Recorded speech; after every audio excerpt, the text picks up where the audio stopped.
Deck the halls with boughs of holly, fa la la la la la la la la. 'Tis the season to be jolly, fa la la la la la la la. All that matters. What's up, tubers? Today I'm here making slime.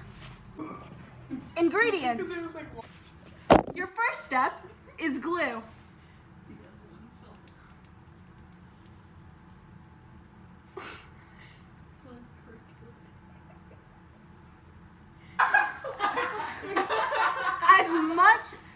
However much glue you put in is how much slime you're gonna get.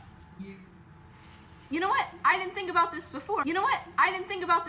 But we can just text you that. take the cap off and squirt it all out. Next ingredient is something called borax. Sorry, we're in front of a live. Is that how much you put in? Lauren informed me that you're supposed to mix the borax with water. She's the slime expert, so I guess we should follow what she said. I don't own a spoon, so we're gonna mix it with a Nerf bullet. It's not gonna get sticky. Oh, fuck. Yeah, it's freaking working. So I'm gonna add some water. What it's doing. Take the Nerf bullet. So, this is actually a hand job. And this is your slime.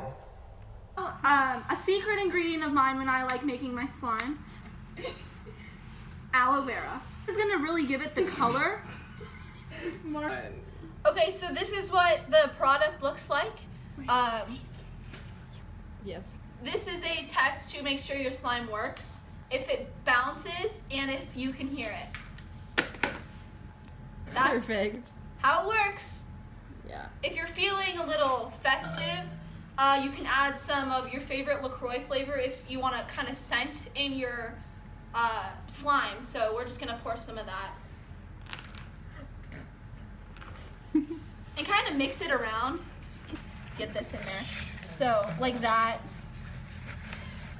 This will really add texture. This is where you add the real color. So you already have your aloe in there. So that's going to be your light green color, lime green, whatever. Now you can choose whatever food dye you want, preferably non-GMO. And then we're just gonna mix this in there like that.